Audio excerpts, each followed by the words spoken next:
La doctrina de Comte concentra toda su fuerza en la ley de los 3 estadios del pensamiento formulada ya en las obras de juventud. Él mismo consideraba que su descubrimiento más importante era esta ley fundamental del progreso científico, cultural y social que describía también la evolución del pensamiento humano individual. En ella se contiene su crítica a la religión y a la metafísica y la declaración de su positivismo. Como consecuencia de esta ley propone un nuevo sistema de las ciencias. Edificación del positivismo de los 3 estados del hombre. La ley de los 3 estadios, núcleo de la filosofía comtiana. Esta ley consiste en que cada una de nuestras concepciones principales, cada rama de nuestros conocimientos, pasa sucesivamente por 3 estados teóricos diferentes. El estado teológico o ficticio, el estado metafísico o abstracto, el estado científico o positivo. El hombre primitivo se presentó los fenómenos como producidos por la acción directa y continuada de agentes sobrenaturales, cuya intervención arbitraria explicaría todas las aparentes anomalías del universo. Aunque Comte usa el término teología para este primer estadio, sería más exacto reemplazarlo por el término religioso, pues el autor del positivismo piensa más en la conducta religiosa, en la relación del hombre con Dios o con los dioses, que no en las especulaciones filosóficas sobre Dios. El estado metafísico. Sucesivamente, en la explicación de los fenómenos de la naturaleza, las divinidades, las voluntades personales de seres sobrenaturales o de un Dios principal van siendo sustituidas por fuerzas o poderes inherentes a las cosas mismas. Surgen así las ideas de naturaleza, esencia, potencias activas, fuerzas vitales, causas finales, etc., que al principio se consideraban como instrumentos en manos de la divinidad. Usaba el modo metafísico de pensar en sustitución del teológico y con él el inicio del predominio del pensamiento abstracto.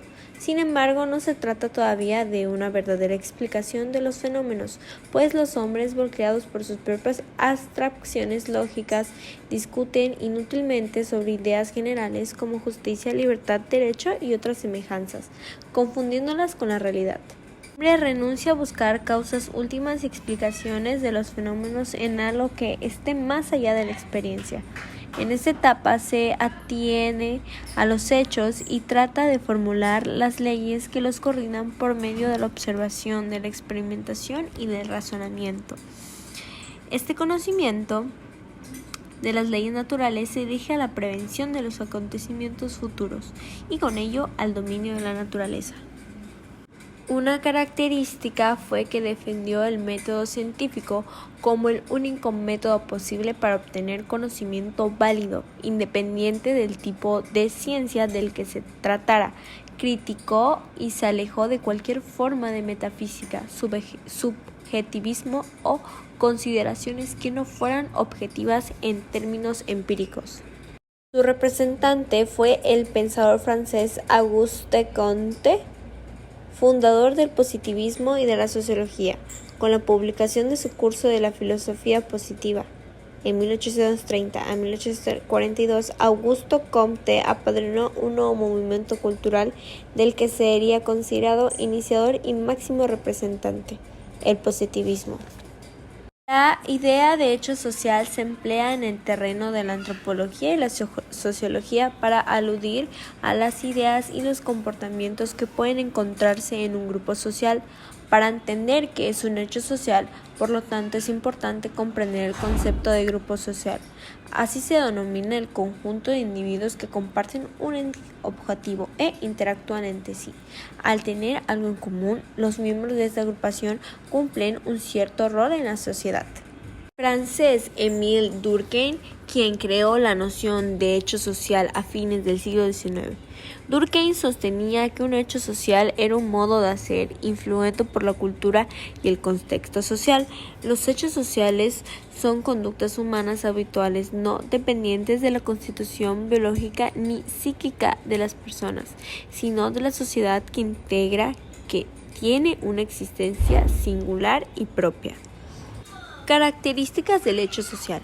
Un hecho social, en definitiva, es una manera de sentir y de actuar que es exterior al individuo y que orienta su conducta. La cultura se encarga de moldear al ser humano y le predispone a pensar y a actuar de un cierto modo, según aquellos elementos culturales que el sujeto interiorizó en su proceso de socialización. Actuará de una manera u otra. Decirse que los hechos sociales son colectivos, los que forman parte de una cultura, o sea, que no son individuales, los coercitivos, que inciden en el accionar individual, y exteriores, que se imponen desde fuera por costumbre, repetición, etc. El ejemplo clásico es el momento del aplauso después de una presentación teatral. Cada espectador sabe cuándo empezar a aplaudir y en caso debe hacerlo, y las consecuencias de no hacerlo, sin necesidad de preguntar a los demás, de manera que el fenómeno se produce con notoria sincronicidad a partir de la uniformidad de cientos de fuentes particulares previamente aculturadas sobre ese hecho social.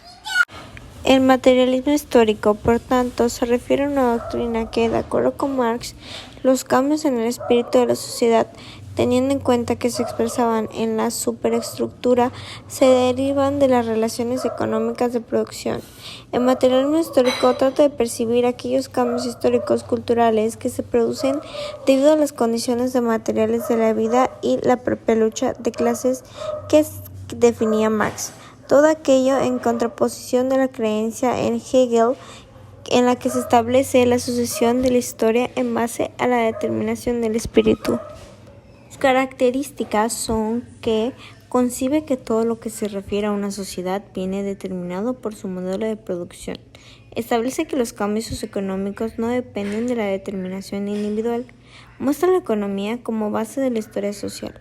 Las transformaciones históricas son consecuencias de las fuerzas de producción. Dicho materialismo tiene en cuenta para su estilo dos elementos fundamentales: la estructura, fuerzas productivas, relaciones de producción y modos, y la superestructura, instituciones y regulaciones que expresan el espíritu social. El tipo ideal es un instrumento conceptual creado por Max Weber para aprender los rasgos esenciales de ciertos fenómenos sociales. La burocracia ideal de Weber se caracteriza por la división del trabajo, una jerarquía claramente definida, reglas y regulaciones detalladas y relaciones impersonales. La organización es jerárquica, con líneas de autoridad delineadas con áreas de actividad fijas. Las medidas se adoptan sobre la base de reglas escritas e inscritas en ellas. Los funcionarios burocráticos tienen formación de expertos y las reglas son implementadas por funciones neutrales. El avance profesional depende de las calificaciones técnicas juzgadas por la organización, no por los individuos.